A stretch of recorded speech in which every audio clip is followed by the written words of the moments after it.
Welcome to your Canadiens Connection on Rocket Sports Radio. We are proud to be the trusted source for all things Habs for more than a decade. This is the Canadiens Connection Podcast.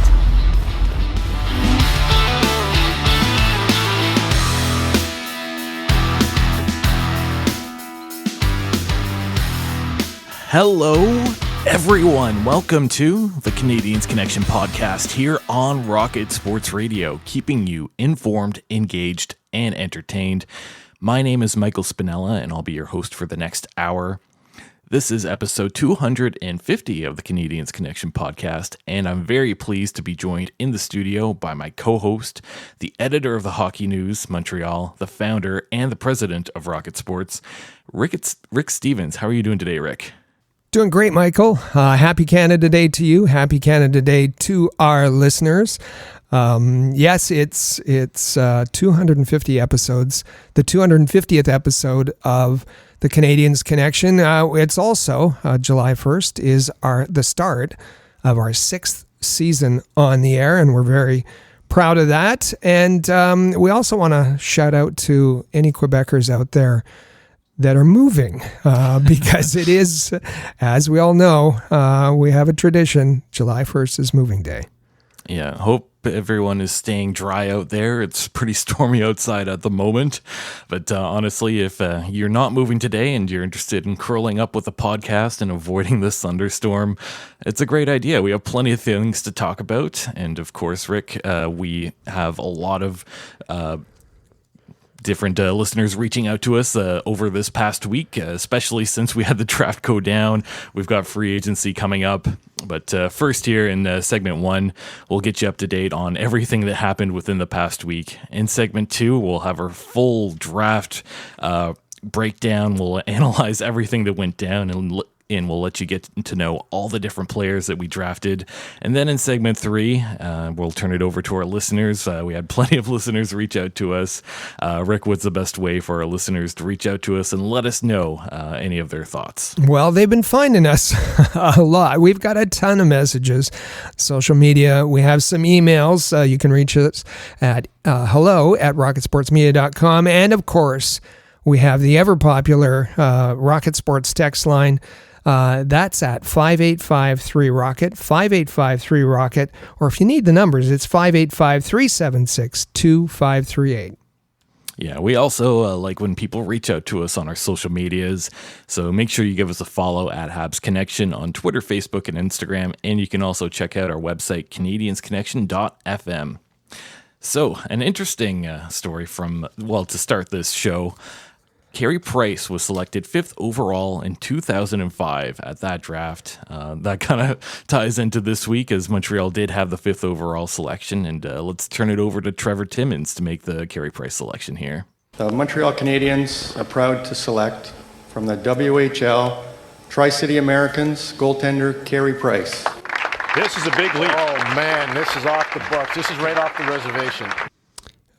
Pierre Maguire there at the end wasn't agreeing with the pick, and some inappropriate comments. But Carey Price, that was the last time the Canadiens picked 5th overall, and was undoubtedly the best goaltender of his generation, the right pick, the thoroughbred, as Bob Gainey called him. And it was very fitting that we saw Carey Price again this week when the Canadiens once again picked 5th overall. So make sure you're checking out Habs Notepad, Habs headlines, and feature articles throughout this busy offseason at thn.com/Montreal. Some updates on the Montreal Canadiens roster, a little bit behind the scenes here. The Canadiens have hired Jim Ramsey as their director, sports medicine, performance, and head athletic therapist. They also hired Maxime Gauthier as the team's head physiotherapist, so some big changes coming to the medical staff. Ramsey brings more than 30 years of experience in the hockey world after working with the New York Rangers and the Winnipeg Jets, and also he was involved in the Olympic Games a little bit too. Gauthier has over 23 years of experience in physiotherapy, so they're going to get a few very experienced guys on board. Yeah, absolutely. Gauthier, his experience comes outside, for the most part, outside of the hockey world. But Jim Ramsey is well known, a longtime New York Ranger, association with Jeff Gorton, obviously the connection there. It was kind of a surprise that he was dismissed by the Rangers in May. A surprise for those that cover that. But he's well respected. The Rangers had few injuries under his tenure, and I think with all the man games lost over the past 2 years by the Montreal Canadiens, that Jeff Gorton, he said he was going to do something, and he certainly has made a good start with it. So some big news in terms of player transactions. Kent Hughes acquired the rights to forward Alex Newhook from the Colorado Avalanche in exchange for Montreal's 31st pick. That's the first round pick they got from Florida, and the 37th overall pick in the second round, along with defenseman Gianni Fairbrother. So that went down just before the draft, I believe the day before. So it kind of, Montreal trading away that second round pick was a little bit interesting. Trading away that 31st overall as well. That's a pretty steep price for Alex Newhook. It is, and we'll take a closer look at this trade and Alex Newhook in our big topic segment short time on. I just want to acknowledge the I don't want to call him a throw-in, but the player, in addition to the picks that was included by Kent Hughes, and that's Gianni Fairbrother, never really was able to get on track to reach his potential. Just injury after injury. But he was a very good soldier for the Laval Rocket. He is a solid leader in the room when he was around, and I personally wish him well with the Colorado organization. The Canadiens made qualifying offers to 6 restricted free agents. The starts with newly acquired Alex Newhook, Raphael Harvey-Pinard, Jesse Ullinen, Luca Condata, Mitchell Stevens, and Nicholas Baudin. So I don't think there's really any big surprises in this group. They will not be sending qualifying offers along to Joel Teasdale or Denis Gurianov, but it is still possible that they can bring back Gurianov, just not at his qualifying offer. No, he was going to be due a raise on his $2.9 million. The Canadiens aren't going to qualify him at roughly $3 million. There just isn't any value there. He becomes an unrestricted free agent, and they're free to make a deal with him for a lower rate if they wish to bring him back at all. Joel Teasdale, his stock slipped. With that player, you didn't see any progression in his skating or in his conditioning, which were two big problems for him. A little slow at the AHL level, so that's not a surprise there either. The Canadiens released their 2023-24 regular season schedule, so the Habs are going to start their season in Toronto, as it feels like it always does, on October the 11th. And the first home game for the Montreal Canadiens is going to be on October the 14th at the Bell Center against the Chicago Blackhawks and Connor Bedard. So what a great start to the season. Yeah, that'll be a fun one to watch. The Montreal Canadiens have also invited 37 players to their annual development camp. The development camp is going to run from July 1st to 4th in Brossard, Quebec. And lots of names. Medicals on Saturday. They'll get on the ice on Sunday. The names you're going to recognize are going to get to see Lane Hudson, Logan Mailloux, David Reinbacher, of course, Jaden Struble on the defensive side, Jakob Dobas, and Jacob Fowler as on the goaltenders, and a wide variety of forwards. Owen Beck, Jared Davidson, who had such a good Memorial Cup run, Riley Kidney, Joshua Waugh, Philippe Machar, and Florian Xhekaj will be there as well. And lastly, on our roster news, the Montreal Canadiens have made a splash in a trade as they send Joel Edmundson to the Washington Capitals in exchange for a 3rd and a 7th round pick. Looks like Montreal will be retaining 50% of Edmundson's contract as well. And It's a pretty big leader that's gone. I know Edmundson was a guy that really enjoyed his time in Montreal. He wanted to be here. I think to an extent he wanted to be captain. He's certainly a good guy in the dressing room. And Rick, I'm looking over at my Joel Edmundson signed nameplate and feeling a little bit disappointed now. Well, and that's perfectly understandable. Yes, Joel Edmundson wore the A as the alternate captain with Brendan Gallagher supporting best he could with Nick Suzuki and his new captaincy. A part of a pillar of the defenseman, the big, tough, mean defenseman that brought the Montreal Canadiens to the Stanley Cup final against Tampa Bay. I think at one time there was hope that Joel Edmundson could be traded at the trade deadline and fetch a price a little bit higher, probably quite a bit higher than the third round pick.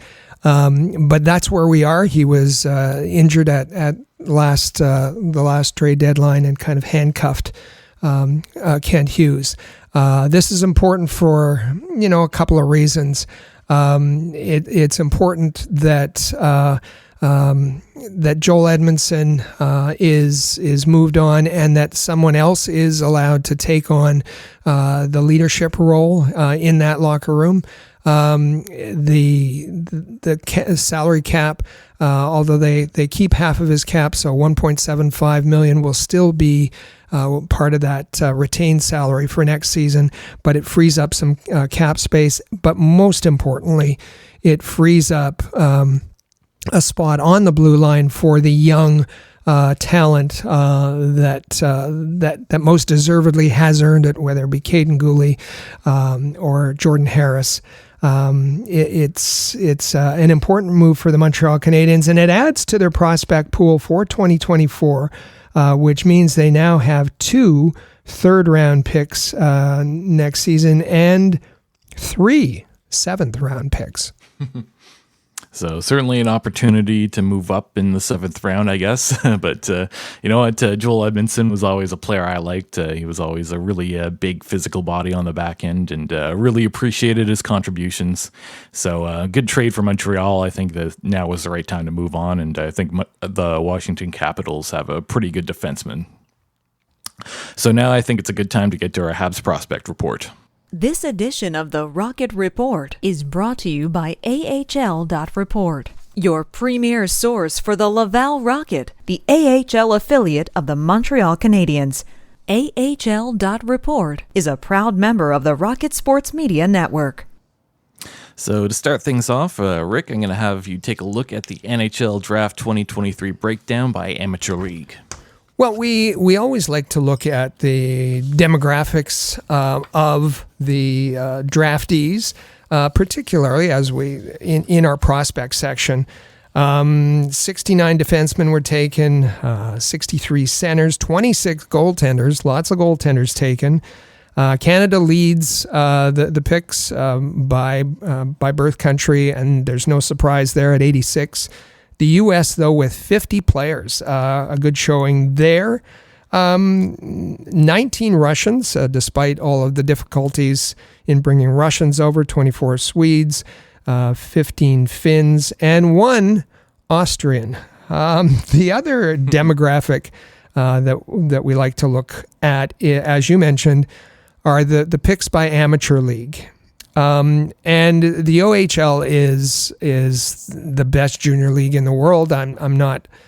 It's not an opinion. It's just fact. And once again, they top the picks by Amateur League with 35. The WHL close behind with 33 of the draft picks. That's of the 224 players. The disappointment this year is with the Q, and just 12 players selected from the QMJHL. This is something that's been happening, a reduction in the players from the Q, and it's an issue that we've talked about, and we're going to talk about again. What the Q must do, especially now under the new commissioner, to get back to their development roots.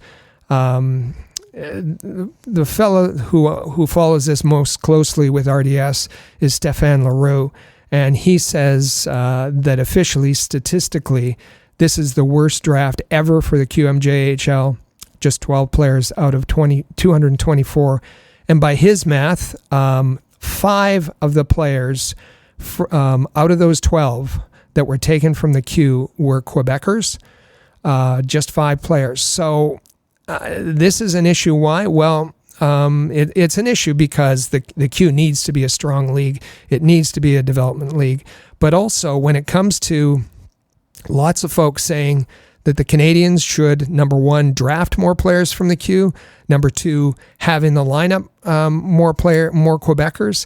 It's difficult to do that with what the quality that's being produced there right now, and don't confuse Memorial Cup wins with drafting players. You know, you can load up your junior hockey lineup with 19-year-olds and win the Memorial Cup. So this is a serious issue. There's alarm bells. I can tell you, there's alarm bells going off all over the place in Quebec.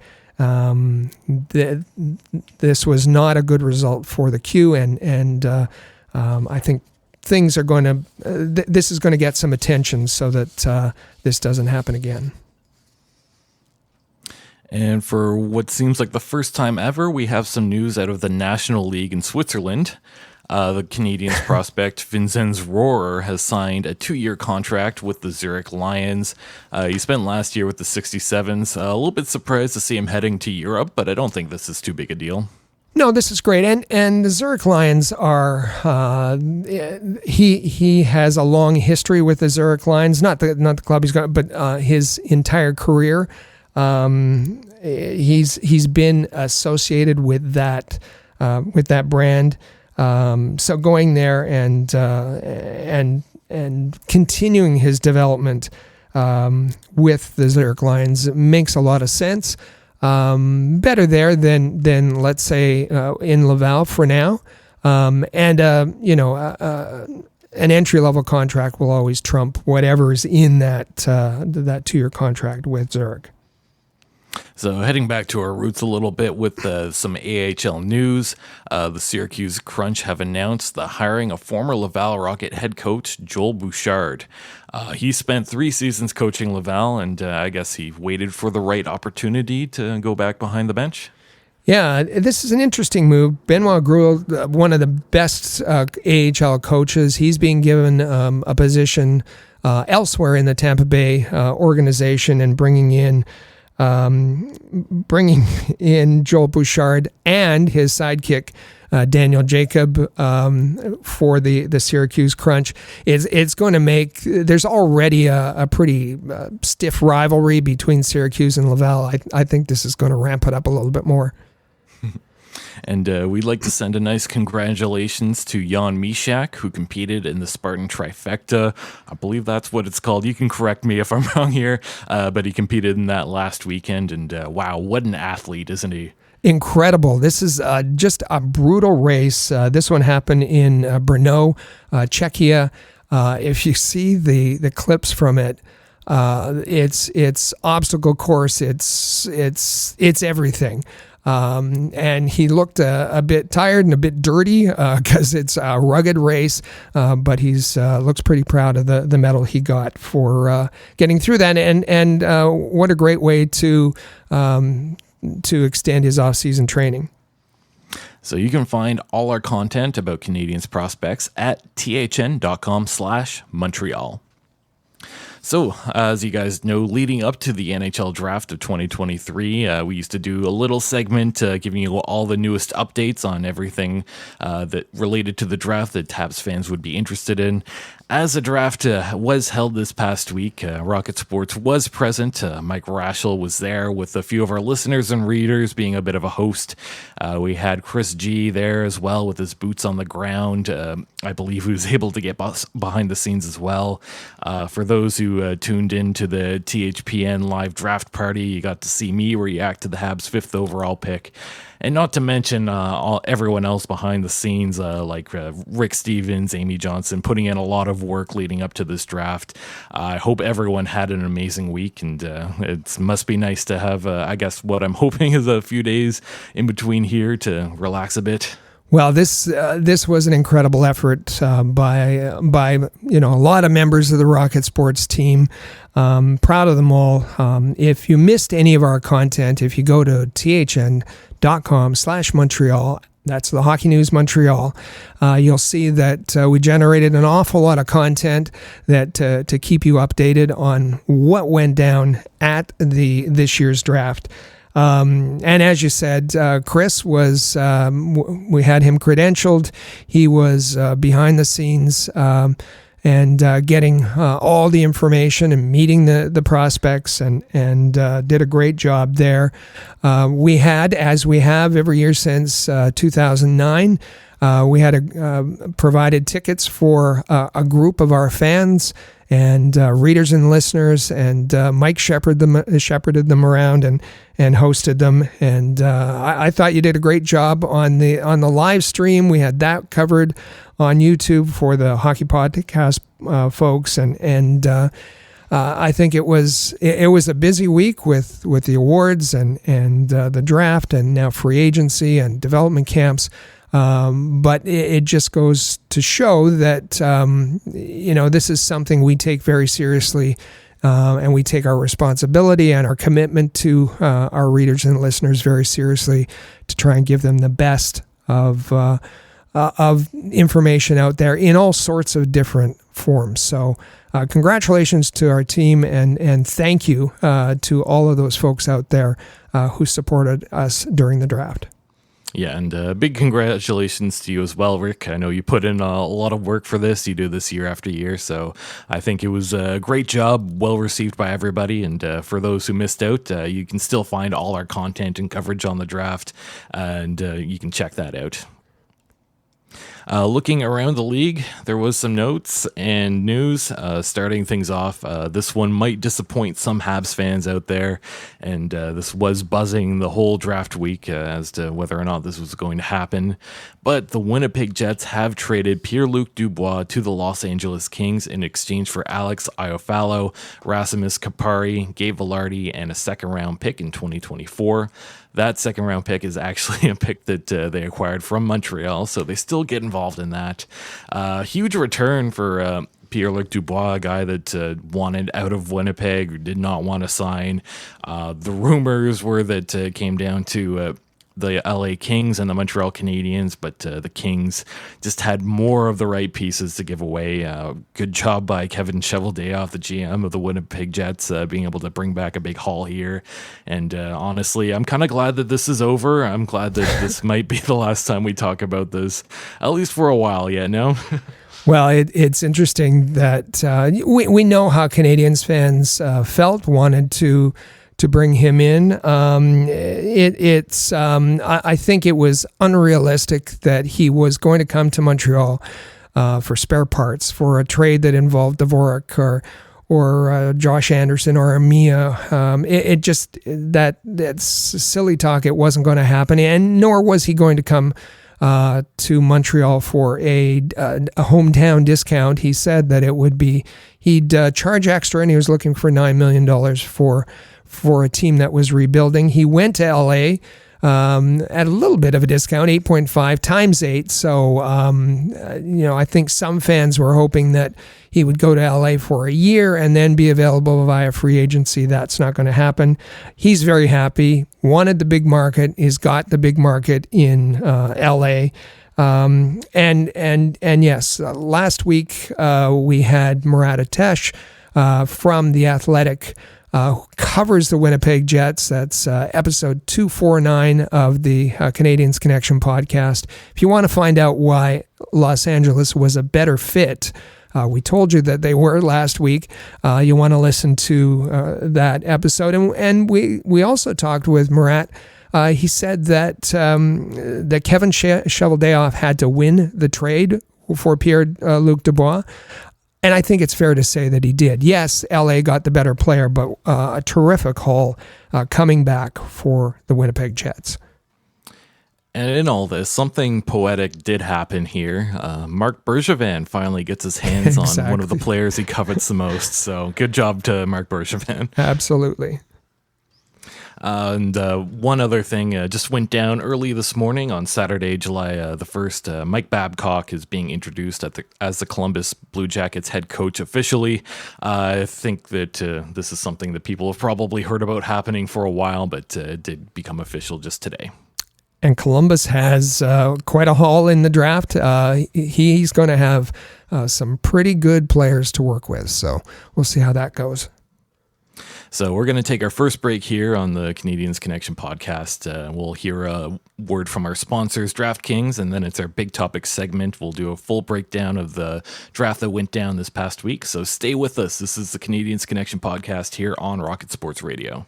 New customers download the DraftKings Sportsbook app and use code THPN. Bet just $5 to score $150 in bonus bets instantly.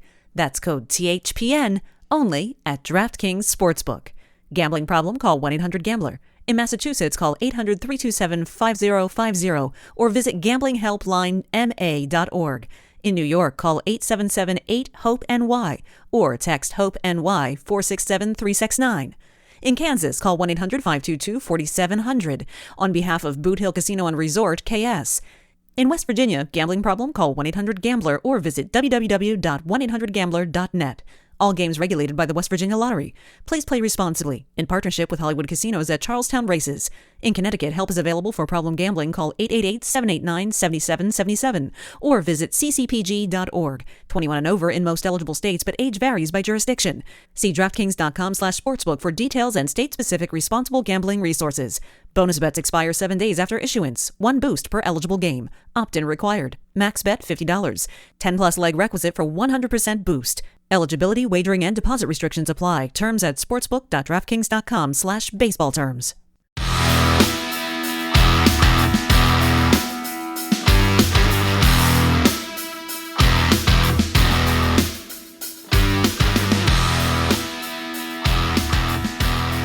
Welcome back to the Canadiens Connection podcast here on Rocket Sports Radio. I'm Michael Spinella. You can find me on Twitter at The Spinella. And with me in the studio is our president and founder of Rocket Sports, Rick Stevens. You can find him on Twitter at Rocket Sports. You can also follow this podcast, The Habs Connection, on Twitter, Facebook, and Instagram. And you can check out our website, CanadiensConnection.com.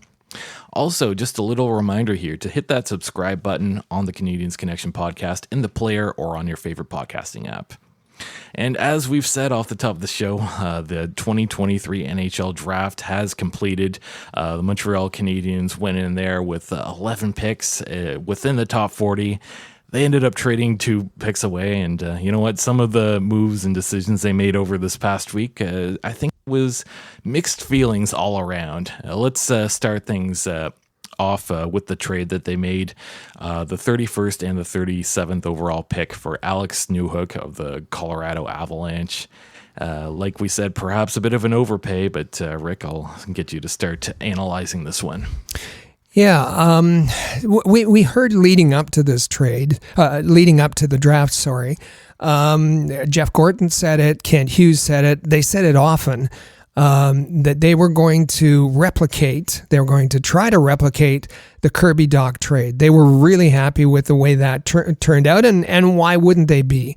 It was a rather unique set of circumstances that had Kirby Dach or the Chicago Blackhawks willing to trade Kirby Dach out of Chicago. It was something that was cleverly engineered, and Kirby Dach. It took some time, but we can see. We saw over the course of the season what an effective, maybe number 2 center he can be. Very imposing. As he got his confidence, he played like a center, and that's. You know, we wondered if Kirby Dach was going to end up as a winger, then it was probably an overpay at the time, the 13th overall pick. But it was and the loss of Alex Romanov in the dealings. But we could see the plan unfolding by Hughes and Gorton, and that it was probably a way to accelerate the rebuild. They signaled that this was coming for a long time, and I think the issue here is that Doc was a unicorn kind of moment, that a very unusual, unique kind of moment. The way it all kind of was able to fit, and the way he was able to then perhaps get closer to reaching his potential in Montreal.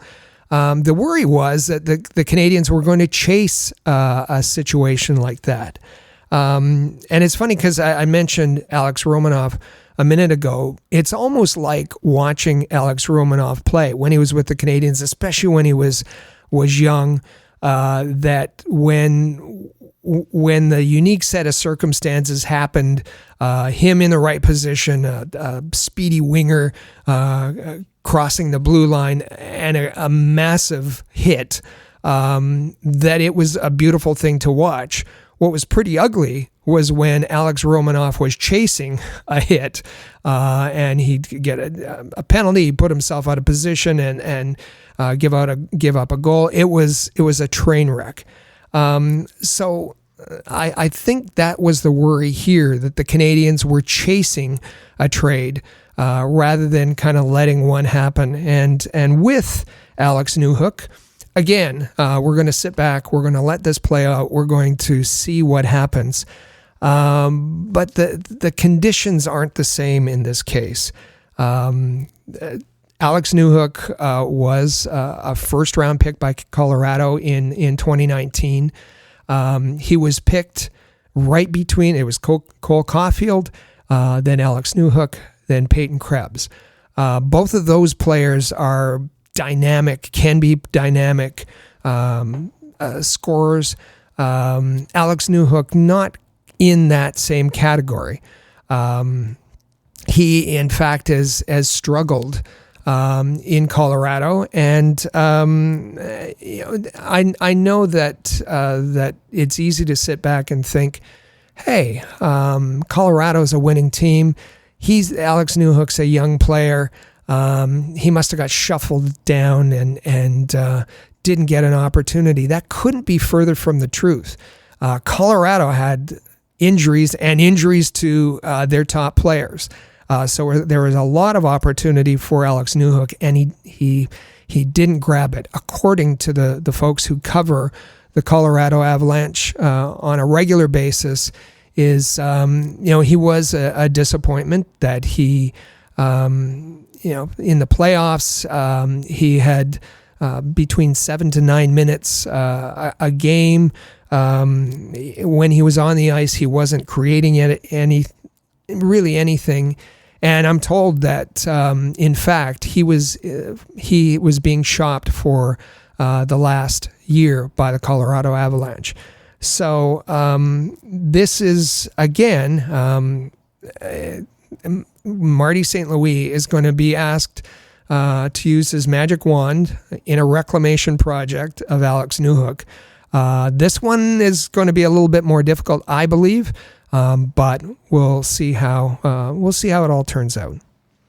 Yeah, and I think one of the things I was wondering coming out of this trade, and I don't know that it's clear, is now Alex Newhook projecting to be a center? Is he projecting to be a wing? And like when you look at where Montreal is at forward-wise, they have a lot of guys under contract at forward. It seems like it's pretty full in that regard. No. Yeah, it is, and is he going to play on the wing? Is he going to play at center? That's an excellent question, and it's the kind of question that Kent Hughes was asked.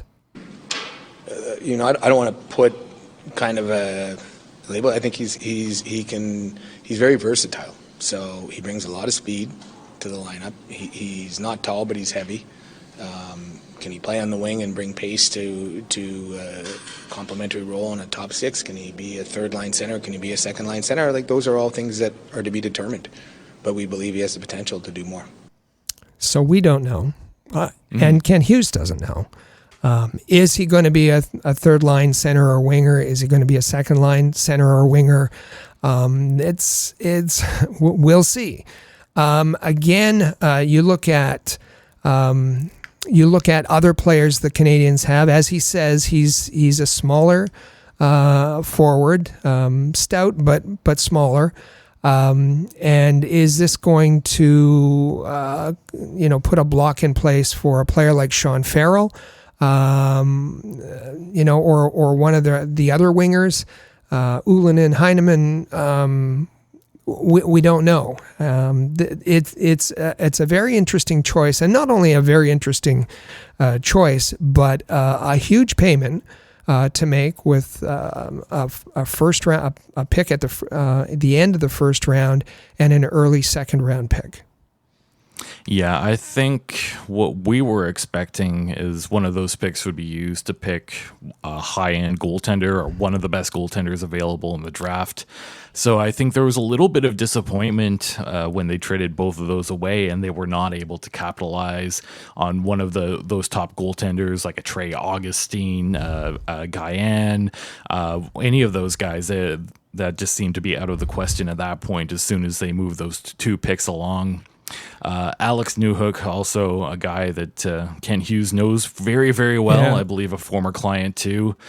Maybe Kent Hughes has some intel on that, but I think a couple things can be true about this trade. I think you can like the potential of Newhook. He's a recognizable name if you watch the World Juniors, but you can also be disappointed that, you know what, they gave up an awful lot to get a player that's still not really proven, and his highest point total in the NHL is 33 points. That's certainly a big price to pay. Marty St. Louis, and I'll read his quote, is Newhook will have the opportunity to be in a better chair. Now, he had an opportunity to be in a better place in the lineup in Colorado. He just didn't take it, but he'll be given that opportunity again. And more to your point about the connection with Cortex and the knowledge that Kent Hughes had, Marty St. Louis said, he's a player that reflects a lot in what we're looking for from a culture point of view. Remember that word culture. It's going to come up again. Yeah, and speaking of culture, I think we're time to dive into that first round of the draft, right? Yeah. Okay, so I think we'll start off with the first overall pick here. No surprises, Connor Bedard to the Chicago Blackhawks. That was announced on that night by GM Kyle Davidson. He's going to be an absolute star in Chicago. Honestly, he's going to be very fun to watch, and certainly look out for the kid. But going last in the draft, too, I think we have to highlight Tyler Peddle going 224th overall to the Columbus Blue Jackets. And that completes the draft. Rick, what were you going to say? Yeah, no, well, both the first and last are always interesting picks. Connor Bedard, we knew where he was going to go. It was still an amazing moment. You saw how nervous he was, his family, and the celebrations and his comments afterwards. Incredible moment for him. Incredible moment for General Manager Kyle Davidson getting the opportunity to get a generational talent like Connor Bedard. And Kyle Davidson became a bit of a new star during the draft, not just for selecting Connor Bedard. That was an easy decision. He picked up a couple of other nice assets as well. But just a couple of hours before the draft, there was Kyle Davidson on the streets of Nashville wearing a backwards baseball cap. And there was a Man in the Street interview where they asked him, they didn't know who he was. They asked him what he knew about hockey and what he knew about who was his favorite team and all those kinds of typical man in the street. And he was brilliant. The video went viral and he was terrific. The Tyler Peddle, I've been at many drafts. We've sat to the bitter end of the last pick in the draft, and typically with the seating we got, we were sitting amongst families. when you get to the seventh round, it's difficult for the players who have been sitting there all day, may have been expecting to go earlier. And you got parents consoling the players, you have agents, you have girlfriends, you have, it's a very difficult time. And so to see the reaction by Tyler Peddle, and it was fascinating the way it played out, because the Vegas Golden Knights, obviously, by winning the Stanley Cup, they had the last pick in the draft.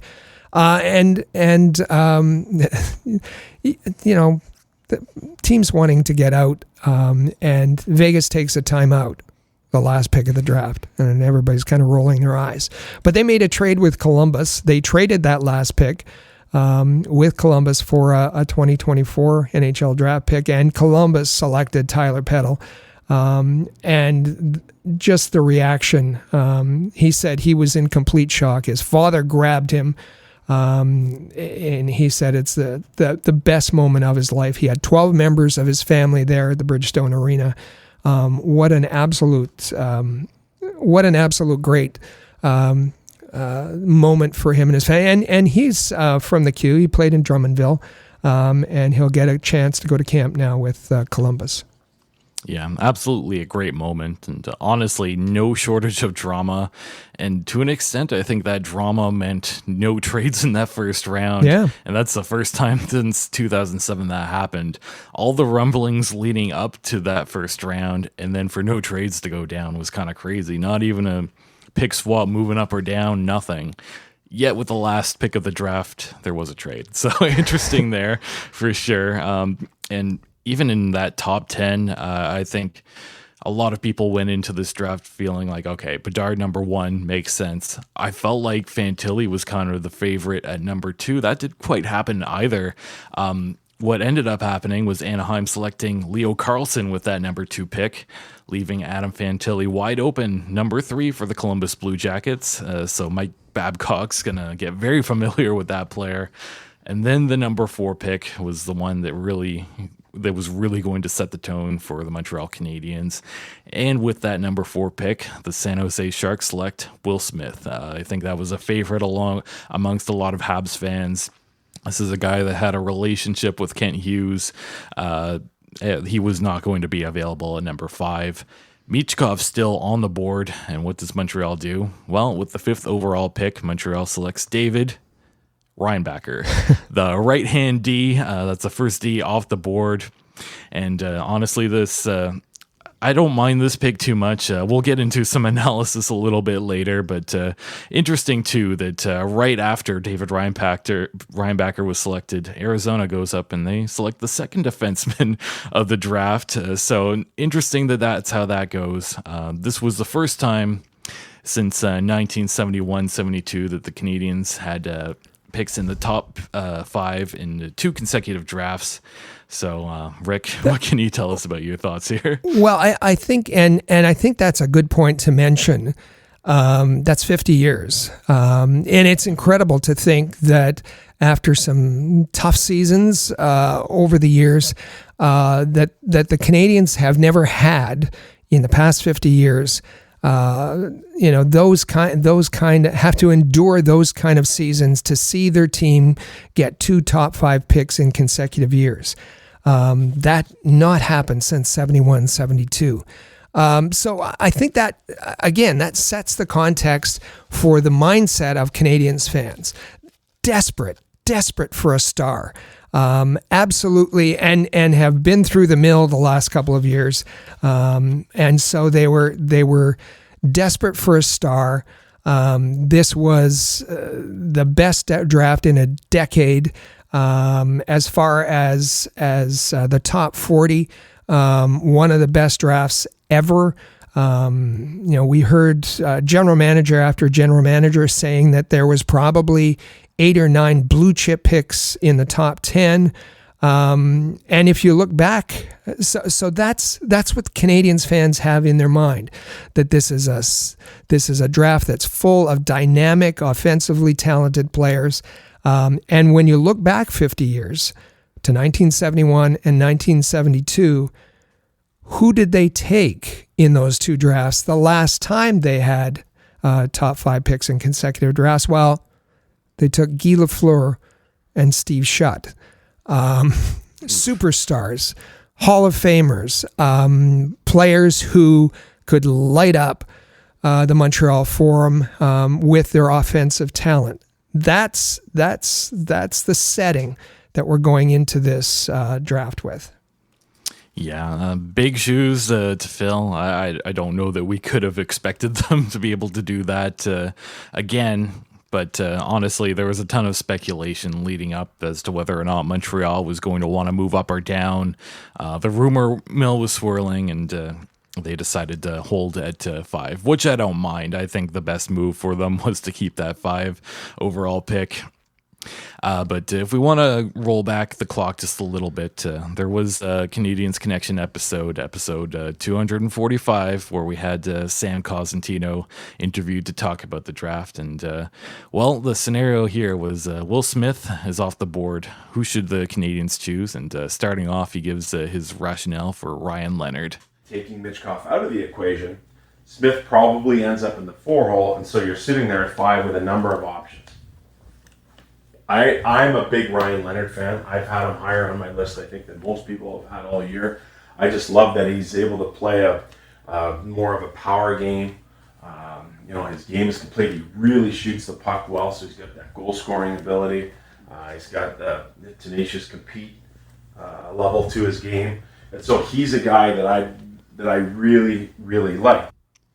So at that point, we were talking with Sam Cosentino. You said it was Canadiens Connection episode 245. That was at the end of May. We were trying to prepare Canadiens fans for what was coming, and we had consecutive shows with draft experts, Sam in this case.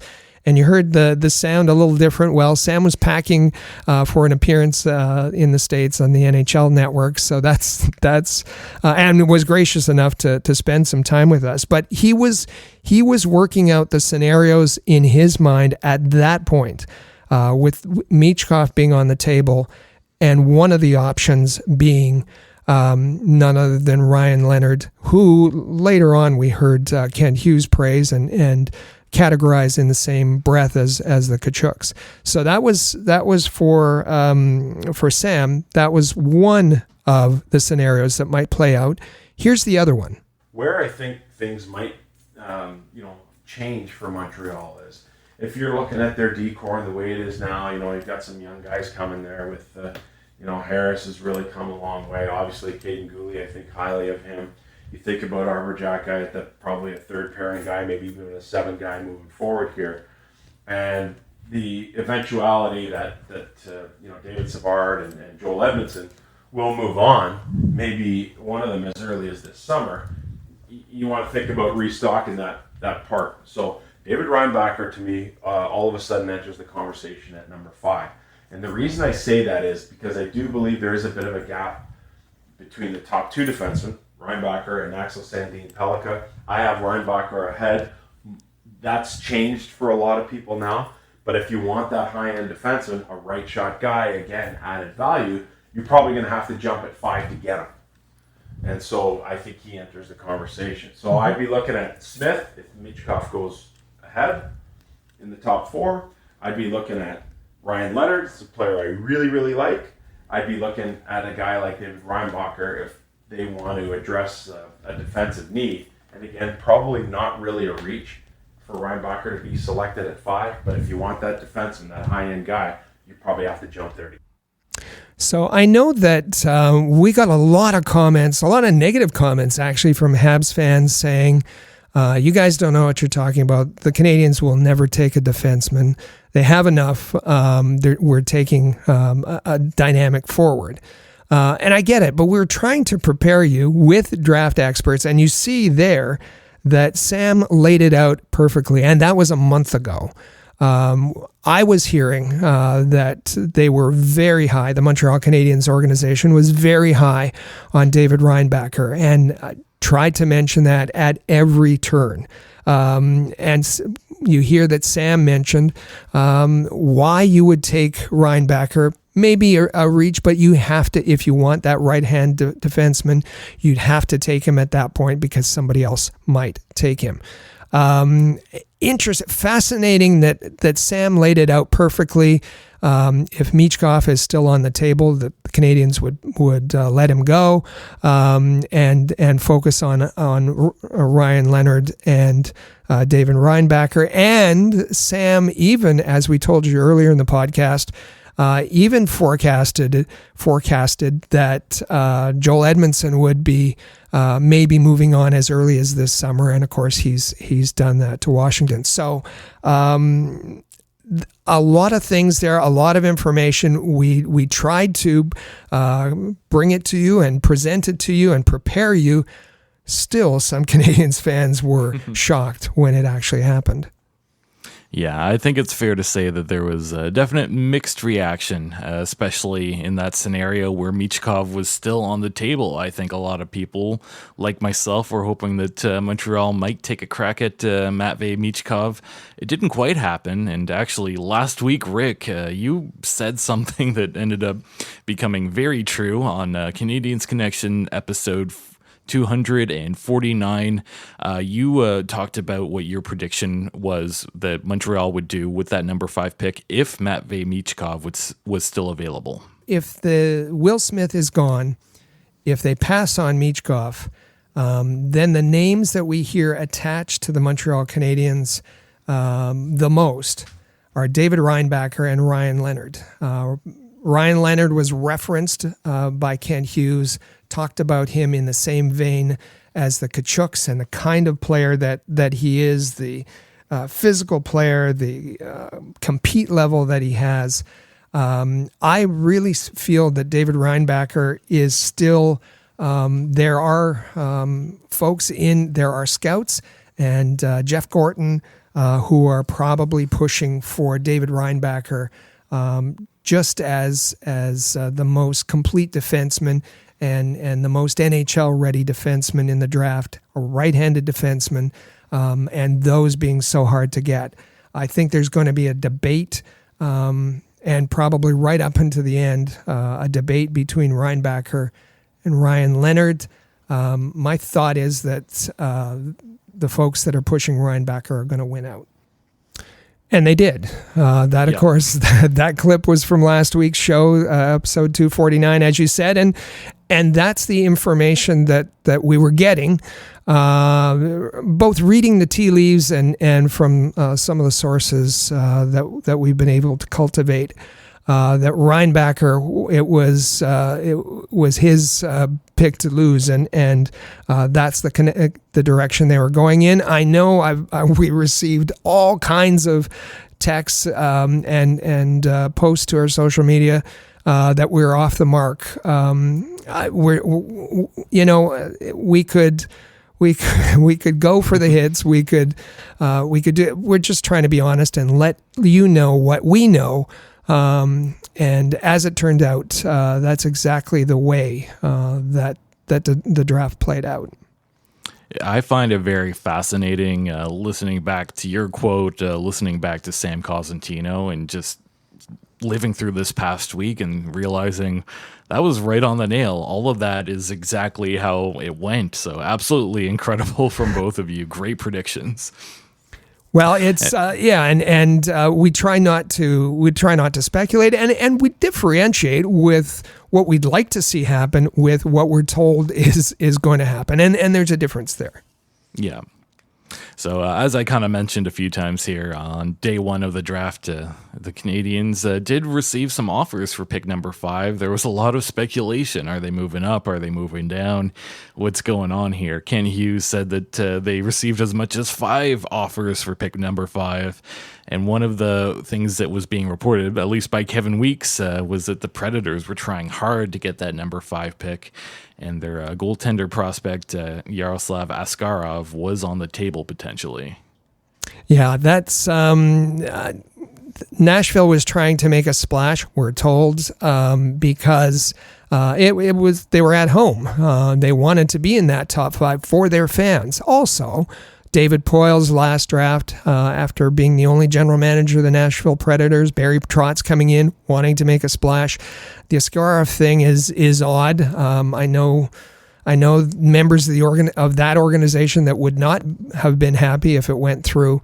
But Kent Hughes, for his part, wasn't biting and wanted to make that number 5 pick, and he explained it why. Well, I mean, there were different options in terms of what we could have done from a trade perspective, but I think at the end of the day, our scouts believed that this was a hockey player that was going to play for us for an awful long time and be on the ice an awful lot, and that we weren't going to be able to find a trade that would be as valuable as David at 5. So no trade that was as valuable in the minds of their scouts as David Reinbacher. And we should say Kent Hughes was responding directly to Chris G there in a question that he asked. Yeah, great question asked by Chris G. And it's interesting. I know that Montreal is looking for that goaltender of the future. They have said a few times they don't think they currently have that. And Askarov's a pretty good goaltending prospect, but it's interesting to know that Kent Hughes was so high on David Reinbacher that Askarov, another first-round pick, was not worth him moving down. So the Montreal Canadiens, they go ahead and they make that selection. And who did they invite up to make the selection? No other than Carey Price, another 5th overall pick. And, well, here's what happened. To make our selection, I will invite up our former 5th overall in 2005, Carey Price.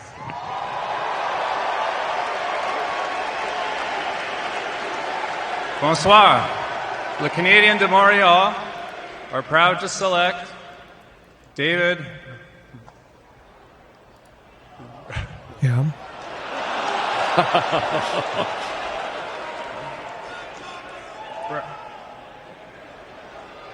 We planned it that way. David Reinbacher.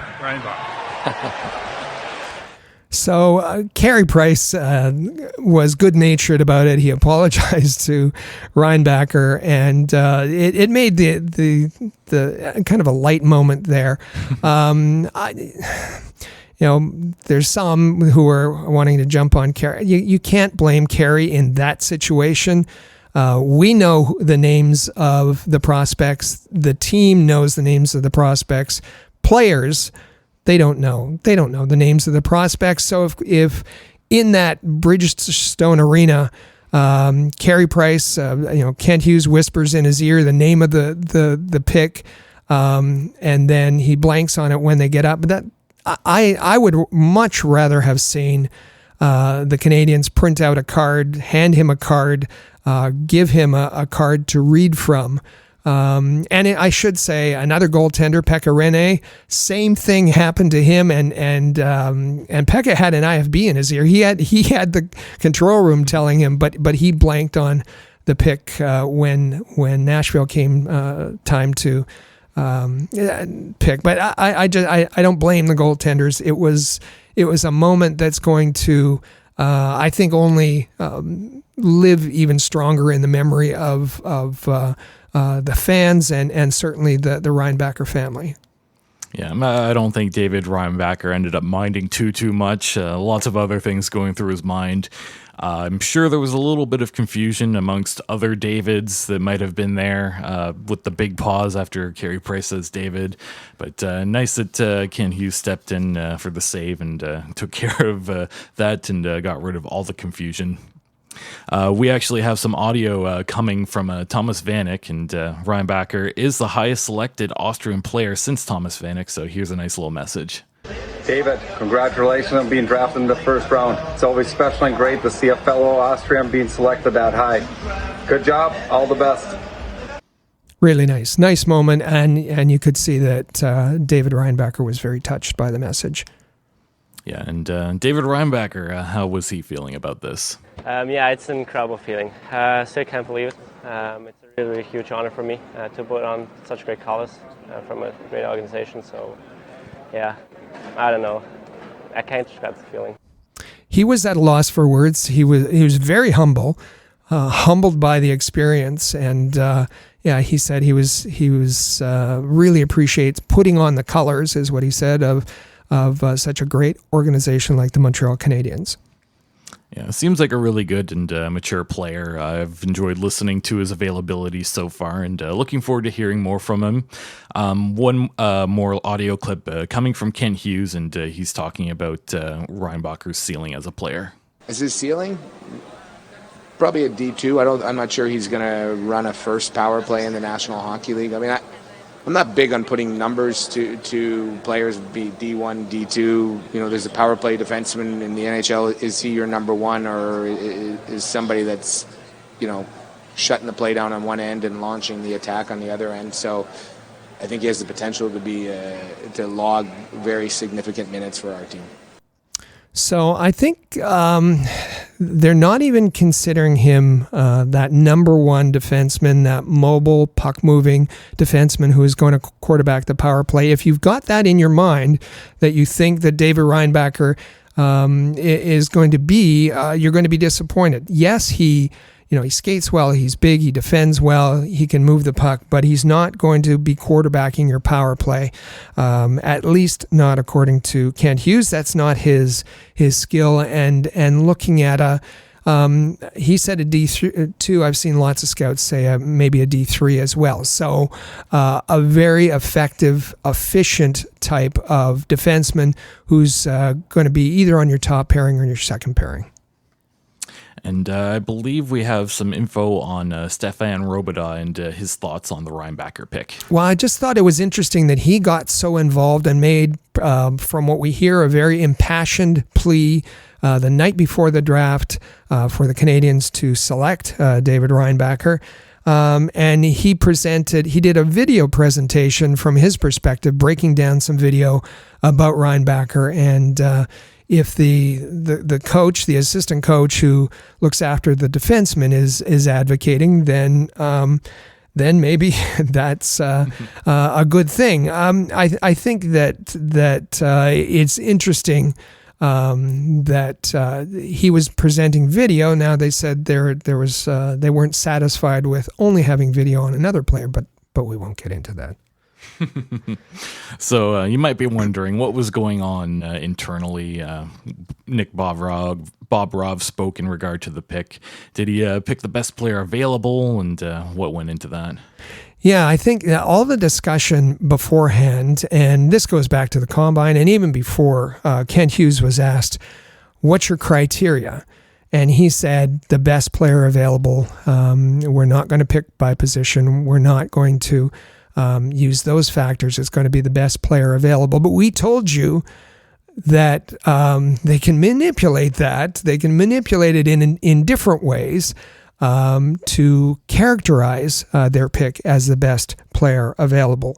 And so that's very interesting, especially we heard, and he said it in French at that same press conference.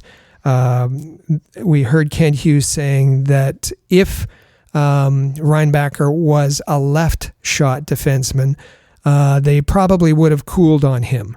That it was because he was a right shot defenseman that he was high on their list. That's interesting because that's not best player available. The other part is we heard the word culture before. It kept coming up over and over and over again, and that Reinbacher had that culture to be a good fit and be to mesh. The other thing we heard is that this was a unanimous selection around the table from all of the scouting staff. Boy, I find that very, very hard to believe. And you know what? If it is true, I think the Canadiens have a problem. You want debate. Don't want necessarily everybody, once the selection is brought to the table, you don't want everybody nodding in agreement. You want to go through some debate, as I assumed there would be between a Reinbacher and a Leonard. So that, let's just keep that, file that away to see if we get any more insight on that. Yeah, and we do have some audio coming from Nick Bobrov, and here's what he had to let us know about Reinbacher's growth and potential. We felt that this player embodies the type of culture that Jeff, Kent, Marty, the coaching staff, are trying to build. And that was not a trivial matter to us. So culture was an important word. So this is the clip that's about the most important characteristics in the mind of Nick Bobroff, and it's culture. Culture, culture, culture. A little bit different. It's a new buzzword. It used to be character.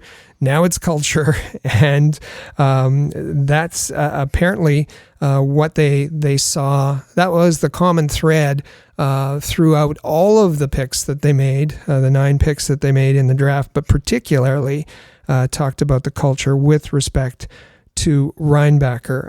As far as Reinbacher's growth and his potential, here's what Bobroff had to say. We felt that David, given what he's done this year and last year, in fact, his growth, his potential are very, very intriguing and extremely difficult to obtain. We see that every draft, teams trying to trade up and get that guy. So, right shot defenseman, and he's saying the kind of package that was presented by Reinbacher is difficult to obtain, that you got to draft it. And that's why they felt that they had to go. We've heard fans say, well, listen, if Reinbacher wasn't picked by the Canadiens, if it was Leonard, if it was Michkov, that Arizona would have picked them next. And yes, I think that's fair. Arizona was definitely looking for a defenseman. I don't know that that's a reason for the Canadiens today. When's the last time Arizona ever did anything right? But according to Bobroff, the kind of characteristics that he has, skill set that he has, difficult to obtain, and they wanted to jump at it. Yeah, and culture, it's not a bad thing to look for. That's certainly an important part of building a team. Is this what we're looking for with pick number 5? Well, I guess that's what Nick Bobroff was looking for, at least, and what the team was targeting. Did you have anything else you wanted to add in regards to Montreal targeting culture at the top of the draft and throughout the draft in general? Well, I think that one of the other things that Bobroff said, and Marty Lapointe also said, was the reason they chose, and they were asked, obviously, as fans were wondering why a dynamic player like Michkov was left on the table. They were asked why a Reinbacher, why a safe pick like Reinbacher over a Michkov or a more dynamic player, a Zach Benson, a Ryan Leonard. And with respect to Michkov, they both said that it was the knowns of Reinbacher over the unknowns of Michkov that they felt weighed in favor of Reinbacher. They just didn't know enough in their mind about Michkov. I'm not sure that they did their due diligence to track down all the information they could. We saw the Philadelphia Flyers schedule a workout skate session at their practice facility with Michkov and a couple of interviews and whatnot.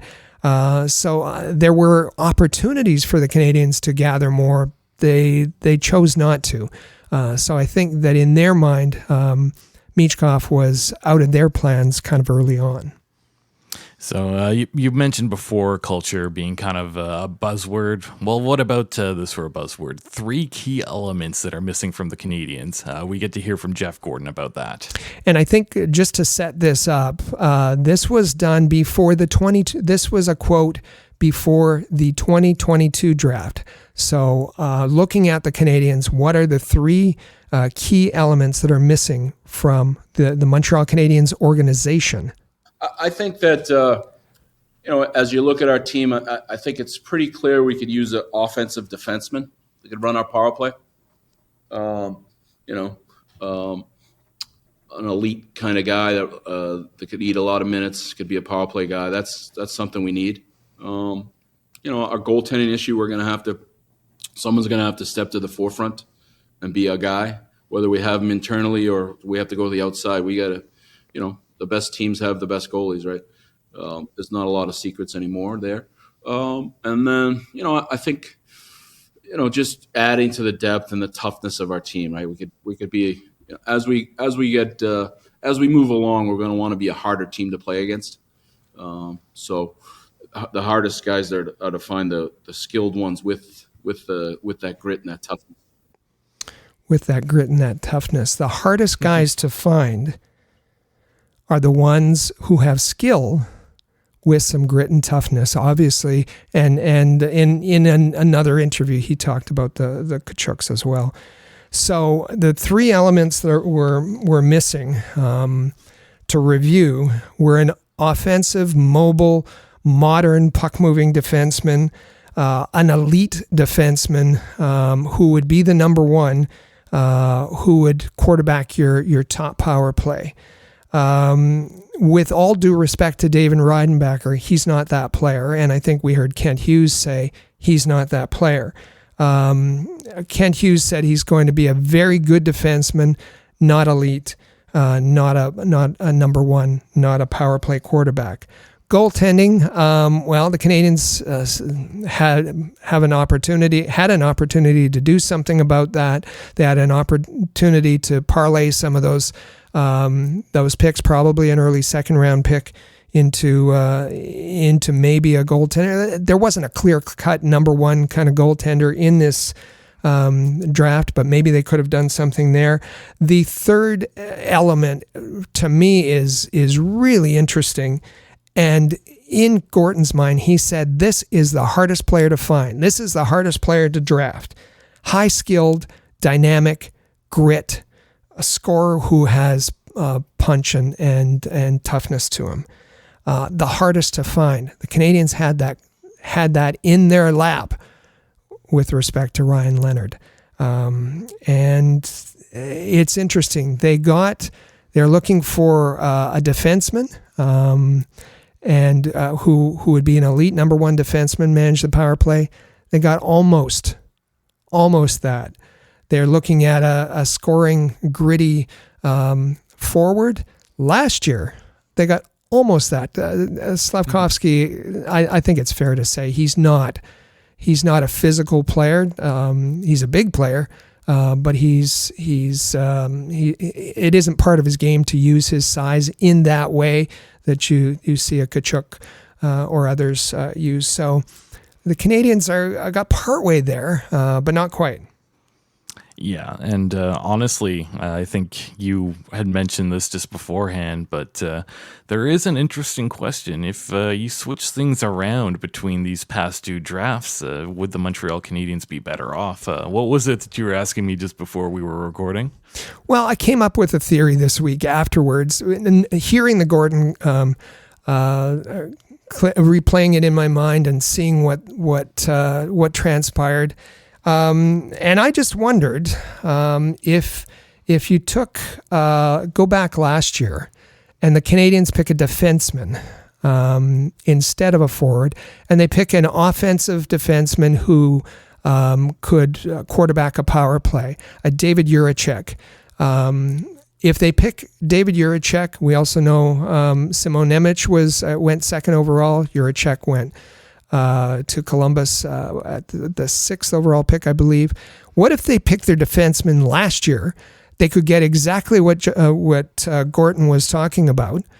And this year, instead of picking their defenseman this year, they picked their forward this year. And they pick Ryan Leonard, who seems to have the characteristics and the qualities and the skills that match with that kind of player that Jeff Gorton was talking about. And just wondering if the Canadiens would be better off. So I took it a step further, as I usually take things way too far. And this week I texted two scouts and said, on your list, imagine if Juraj Slavkovsky was available in the 2023 draft. Where would he be on your list? I got one answer of 8th, one answer of 6th on their list. in terms of the forwards. In terms of the overall list, but he on one list he would be 6th this year if he was eligible, another 8th. So I then went further and said, okay, let's say that Reinbacher was available in 2022. Where would he be? One said 12th, one said 13th, and that he would fall in line after 3 defensemen that were taken: Nemec, Juracek, and Minchikov. He would be the 4th best defenseman. So it's just it's fascinating. I know it's a silly exercise because what's happened has happened. You can't change that. But I know that a lot of Canadiens fans will say, come on, leave it to the experts. The experts have the knowledge. They know. But we've had some experts over the years in Montreal. And did you always trust Marc Bergevin? Did you always trust Pierre Gauthier? Did you always trust Andre Savard? Did you always trust, going back to Ray-Jean Houle? The Canadiens have not had a Stanley Cup in 30 years. So I think we're entitled to ask a few questions when things go, especially when they lay out what they're going after and things go a little bit sideways. A little bit. And listen, it's not just us. You look around the draft evaluations, Canadiens are not getting top grades. I can tell you that. And if you look at the draft rankings for David Reinbacher, I saw a consolidated ranking. That's all the drafting agencies. His consolidated ranking was 11th. That's based on Craig Button's ranking of 20th for David Reinbacher. Flow Hockey had him at 10th. The Hockey News, we're affiliated with, had him at 9th. McKeen's, respected, had him at 16th. Elite Prospects had him at 9. Hockey Prospect, the Black Book, had him at 13. So we're going to ask questions and make sure that the Montreal Canadiens made the right pick here. Yeah, absolutely. And I think we should be asking those questions, especially since we just had 2 audio clips where Jeff Gordon laid out what he was looking for and then Kent Hughes described what he got. And it doesn't quite add up. It's close, but it's not quite what they were looking for in the end. And having back-to-back picks in the top 5 in the draft, I think it's fair to feel a little bit underwhelmed by getting Slavkovsky and then getting Reinbacher this year. I think that's absolutely fair. Does that mean that neither will end up contributing? Absolutely not. I think both of them will end up being very good players in the NHL eventually, but I think it's fair to say that, right here, right now, this is a little bit lackluster based on the opportunity that the Montreal Canadiens had. And what we ended up getting was a very mixed fan reaction.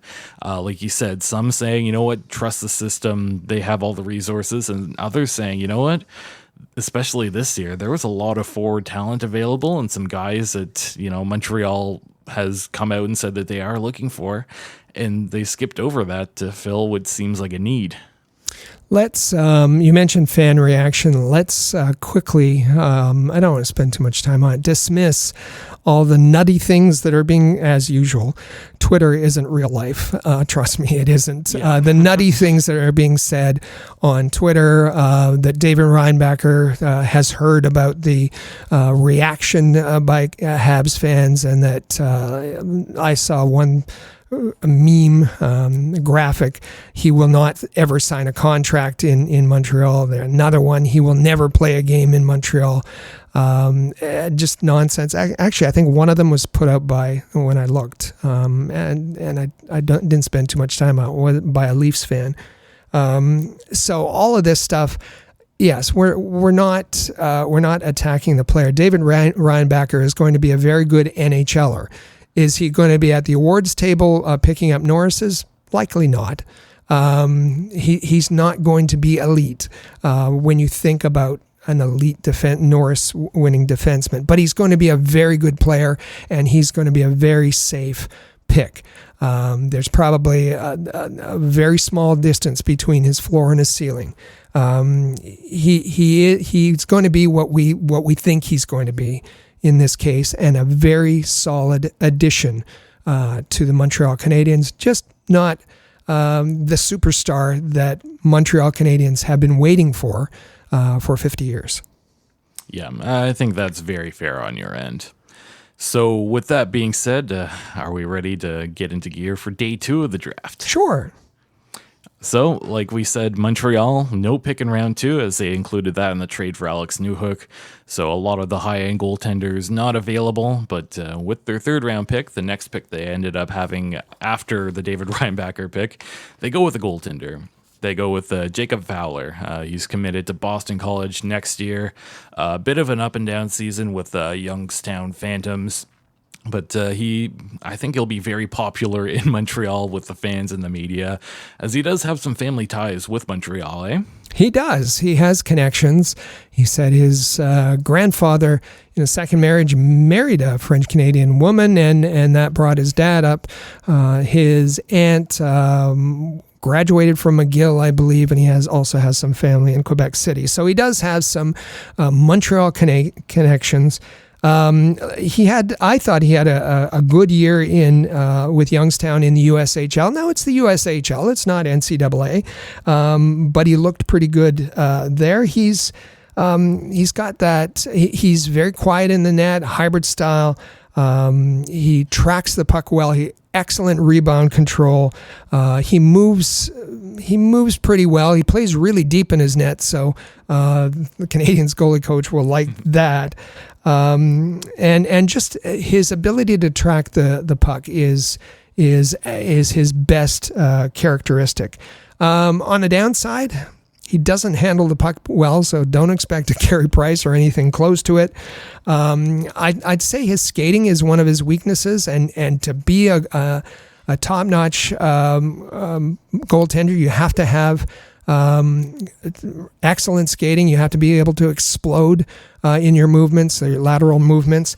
And I think everybody's mentioned his conditioning. He's 6'1", or now I see that they're heightening him, as happens with all new prospects, up to 6'2". But he's 212, between 212 and 220, depending on where you see it.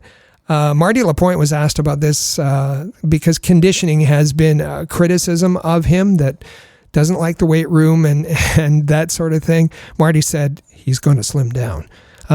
So once they get him on track, he's headed to Boston College. Boston College has an excellent hockey program. They also have a lot of success with goaltenders. Think of Thatcher Demko. You think of Spencer Knight.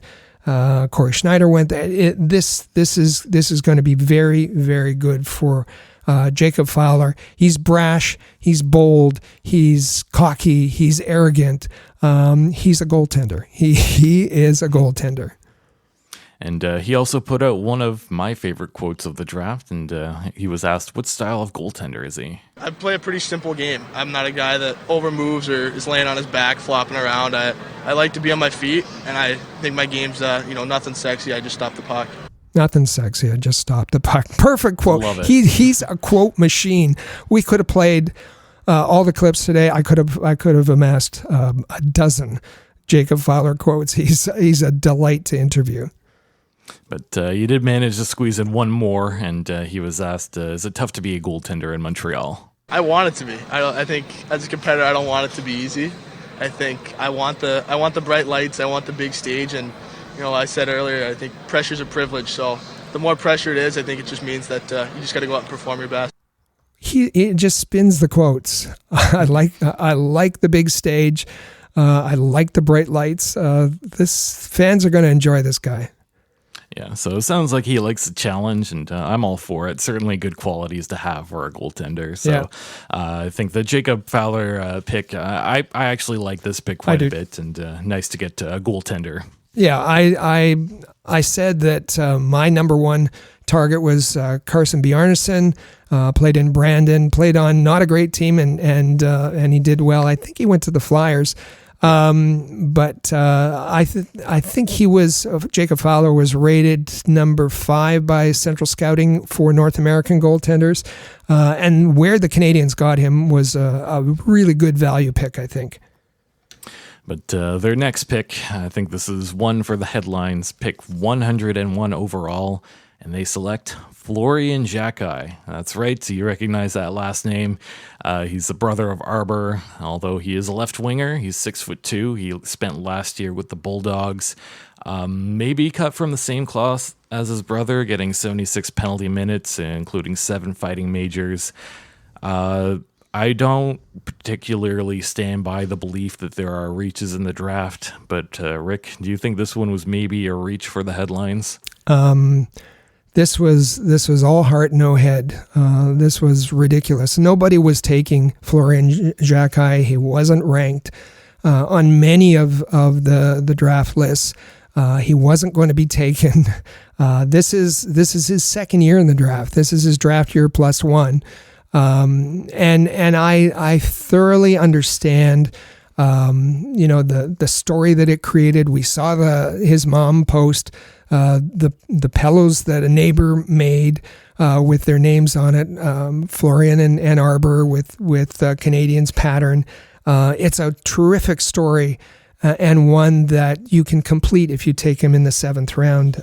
This was one of the very few draft agencies that had him on the list, graded him an F, and said Florian Xhekaj, and I'll quote, doesn't have the profile of an NHL draft pick, meaning he's not going to get selected. So don't. But he did. For the story. I get that Arber wasn't drafted, and this kind of makes a nice story. It could have happened much later in the draft, and nothing again. I know he's going to this. The fans love it, and so they should. But he could have been picked up much later in the draft. Yeah, I agree with you on that one. And then Montreal had another pick 9 picks later, and with the 110th overall, they pick Bogdan Kanichikov. He's another right-hand defenseman. He's 5'11". He's Russian, actually. 20 years old, so a little bit older for this draft, and it seems like he's a puck mover, although there's not a ton of information on this player. Yeah, you're absolutely right. Now, it's odd. The Canadiens watched video to get information on this guy. Who knew? He 20 years old. Another guy who is a little bit older, beyond his draft date. And it was Marty Lapointe who said that he reached out to Igor Larionov. Of course, Lapointe played with Larionov to get more information on him, and he talked about how smart this player was, and that impressed Marty Lapointe. And another pick at 128th, so not too far after, and they go with another goaltender, Quentin Miller, 6'3" goalie, a goalie that was part of the Quebec Remparts Memorial Cup team winning run, and he was the backup who did not play in the playoffs, but it does seem like this is an interesting pick. I've heard a lot of good things about him. Rick, what are your thoughts on Quentin Miller? Quentin Miller is a goaltender who played for one of the top teams in the CHL, the Quebec Ramparts, and he didn't play a lot, so there isn't a lot of information on him. 20 games in the season, and played very well, but behind a very good team. He, as you said, he didn't play in the playoffs. He's very young. He's got the kind of size that you want for a goaltender, 6'3", and a lot of the scouts talk about his size. The thing is, he's one of those goaltenders, and if you've seen Dustin Tokarski, how deep he sits in the crease, same thing for Quentin Miller. Noticed that he just has a real deep stance, which kind of takes away from his 6'3" size.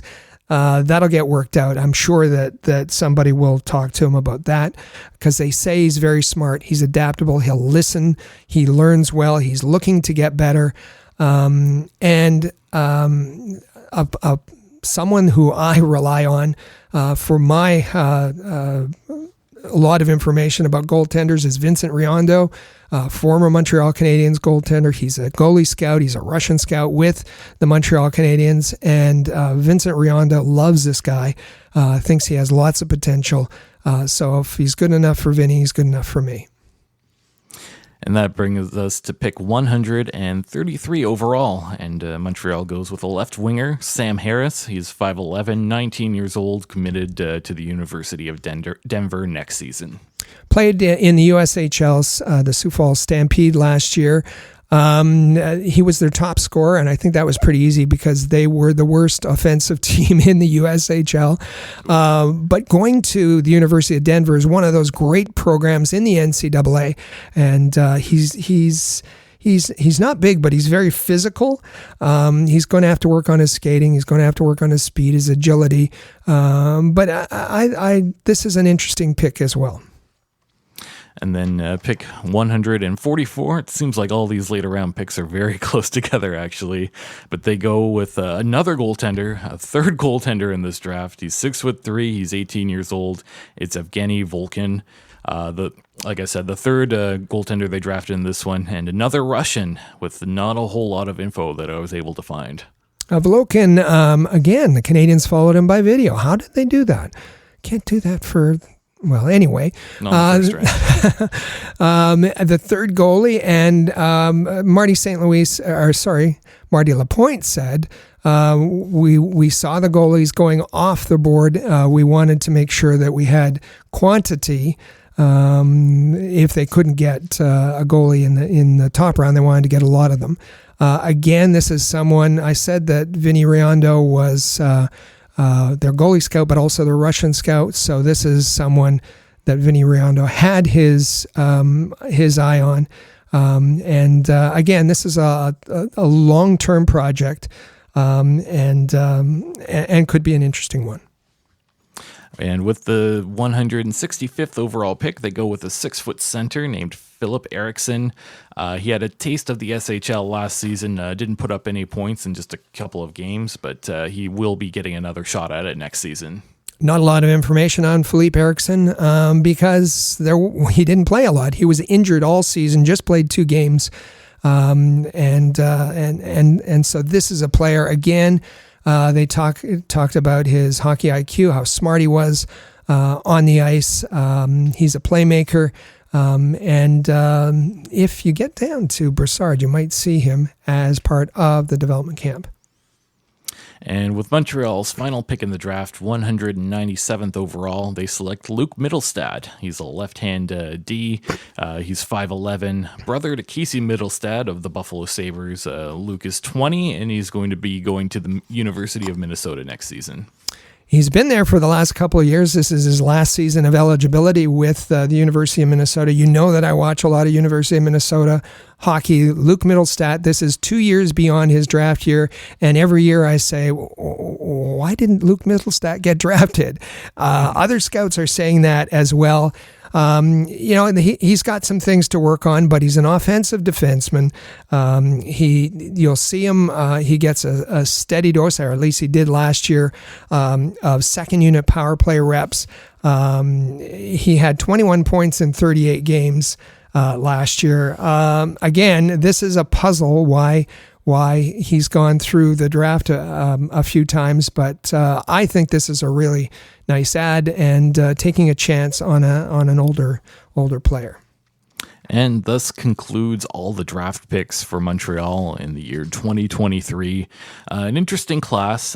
We notice a lot of goaltenders and a lot of overagers. Is this something that stood out to you, Rick? For sure. And I think that's part of the COVID leftovers, that the scouts are taking an extra year to view players, and there was kind of a lost year in there. So we're seeing overagers for sure, and the Canadiens,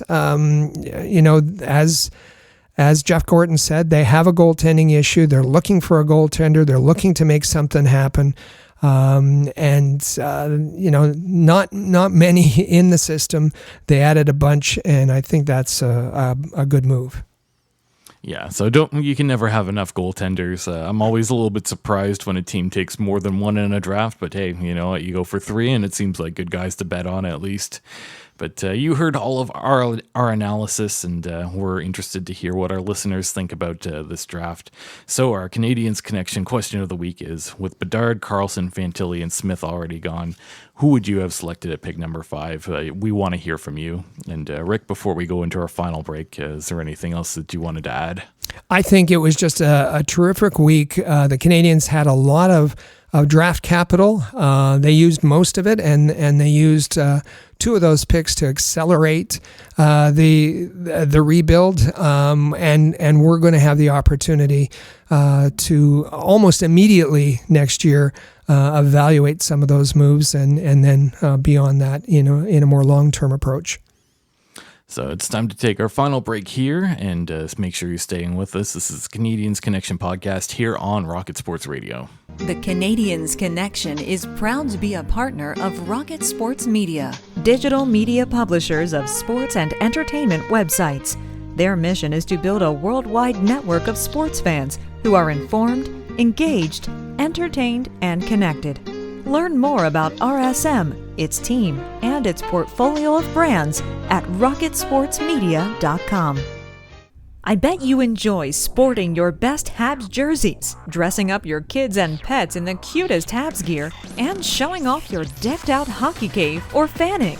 Well, don't just show your friends, show your Habs. The team at All Habs wants you to boast your finest pictures for our global network of Montreal Canadiens fans. Include the hashtag #ShowYourHabs when posting your fan photos on Twitter, Facebook, or Instagram.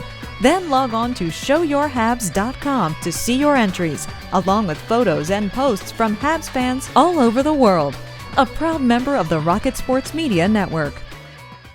If you're a business owner looking for the perfect platform to reach a targeted audience of customers, Rocket Sports Media is the solution.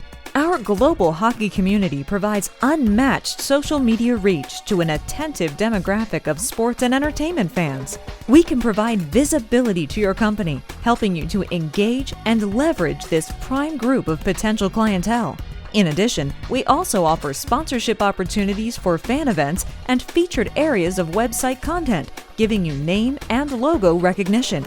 Visit rocketsportsmedia.com to contact us regarding this unique marketing opportunity. For the most trusted source of news, analysis, and features about the Montreal Canadiens, their affiliates, and their prospects, log in to allhabs.net, your year-round resource for anything Habs related. That's allhabs.net.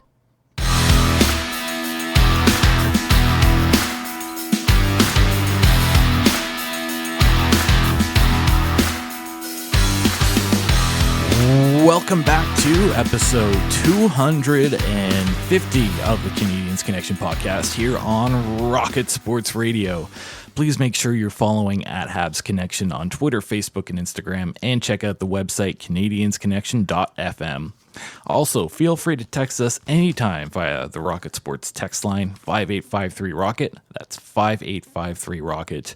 And man, that was quite a mouthful going through the draft. Lots of interesting stuff to talk about. And Rick, I think there's plenty more for us to get to in this offseason. There sure is. There's going to be a lot to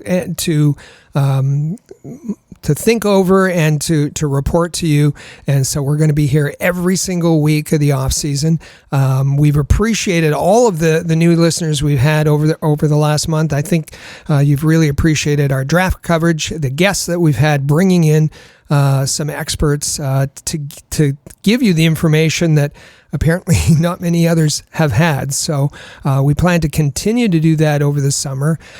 We just ask you to subscribe so that you don't miss any of our content. And listen, you don't have to, you can take us wherever you go and listen to the Canadiens Connection podcast wherever you are. If you're mowing the lawn, you're out at the lake, or you're sipping a nice cold beverage somewhere. And we have all sorts of Montreal Canadiens content, and it's all available in one place. Just head over to thn.com/Montreal. Throughout the week, we do release a number of different types of content. First and foremost, I'll talk about our content on YouTube. Make sure you're subscribed to our YouTube channel. Just search @AllHabs and you'll be able to find it. Every single week on Thursday, you'll find the Habs Hockey Report there. That's hosted by Amy Johnson. The latest episode that came out just this past Thursday is called Grading the Habs 2023 Draft and Newhook Trade. So you'll want to tune into that. Amy gives great detailed analysis, and she's always great at interacting with all her viewers. Leave a like, leave a comment. Amy will likely respond to it, and if she likes it enough, she might even read it on the air. So hit that subscribe button. You're not going to want to miss a single episode this off season. The comments already on that episode, just to mention on that particular episode about the draft and the Newhook trade, the comments are hilarious. I think Amy must have got it just right, because there's lots of comments that say, no, you're wrong, that's terrible, that's an awful, and there's plenty that say, you got it exactly right, Amy. We have passionate fans in the Rocket Sports hockey community, and they're expressing themselves in droves on that particular video, and you can do the same for this podcast as well. Yeah, we're going to start putting this podcast up on YouTube as well every single week. So if you enjoyed listening to it on your favorite podcasting app, why not give it a listen as well on YouTube? Or if you know a friend that prefers checking things out on YouTube, make sure to hit us up there. Leave a like, leave a comment. We'll be sure to go through some of those comments as well. So make sure you're subscribed. Just search @AllHabs on YouTube. And also, while you're subscribing, make sure you're subscribed to both Rocket Sports Radio podcasts on your favorite podcasting app. First and foremost, the Press Zone that comes out on Tuesday. You can find it at thepresszone.fm. That's going to be your inside source for everything AHL, Laval Rocket, Montreal Canadiens prospects. Amy Johnson hosts that along with Patrick Williams, who's an AHL guru. Sometimes Rick Stevens will poke in a little bit too. And make sure you subscribe to this podcast, The Canadiens Connection. You can find it at canadiensconnection.fm. And we're going to be here every single Saturday. Like Rick said, we do not go on vacation throughout the summer. While some of your other favorite podcasts and radio shows are going to stop talking Montreal and hockey, well, we'll keep up with it. There's going to be plenty of fascinating news stories to get to, and we'll continue to give you great coverage. Just hit that subscribe button so you don't miss a single episode. And I think now is a good time to get to some reactions that we had from our listeners in regards to the draft. We put it out on our Twitter and our social medias to send us a text and tweet at us. Let us know your thoughts on some of the Montreal Canadiens draft picks. And Rick, I believe you have those reactions right here. How to choose. There are hundreds of messages between Twitter and our text line. I'm just gonna take a couple of these in no particular order.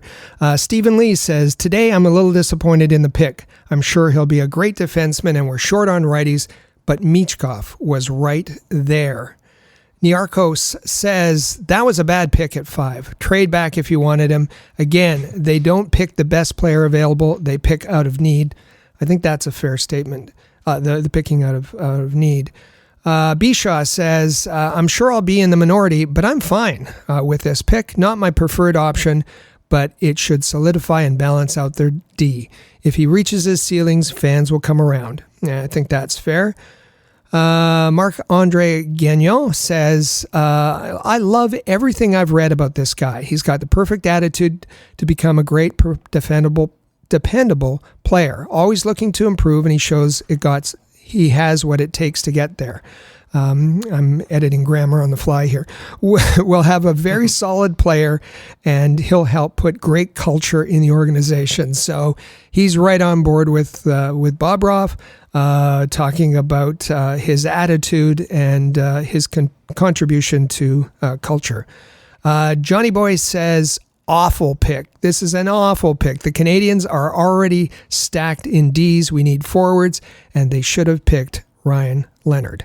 So a wide range of opinions there. Canadiens fans passionate as always. I think, just as we said, David Reinbacher is going to be a very, very good defenseman. As was mentioned earlier by Kent Hughes, he's going to be a minutes eater. He's going to be an excellent defender, and he's going to get better moving the puck. And we'll see who he ends up being paired with. He got an opportunity to meet Caden Gooley. Caden Gooley was at the draft, and there was a nice little exchange there. Whether though that will eventually be a pairing or another one, we'll have to see.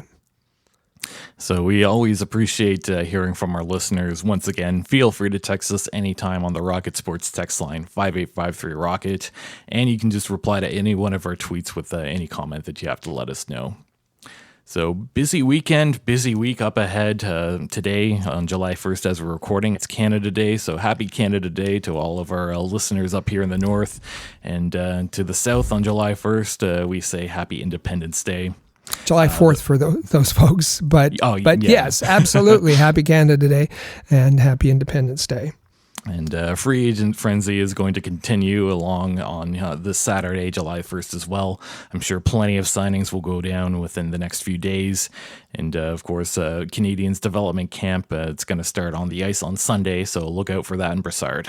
Alex Belzile signed as an unrestricted free agent by the New York Rangers organization. We'll see if he ends up in Hartford. No Canadiens signings. We expected the Montreal Canadiens to be very quiet. I think there might be a couple of holes to fill, but nothing yet. And that might those signings or minor signings might come out over the next few days. So that'll be a wrap for us today. Thank you all for listening. Please make sure you subscribe to the Canadiens Connection podcast in the player or on your favorite podcasting app. And if you like what you heard, you can share us on social media as well. Enjoy the week. We'll be back here next Saturday, July the 8th, for another great episode of the Canadiens Connection podcast. So thank you all for listening, and make sure you tune in next week for the Canadiens Connection podcast here on Rocket Sports Radio. Click subscribe so you never miss an episode of Canadiens Connection. Visit allhabs.net for breaking news about the Montreal Canadiens.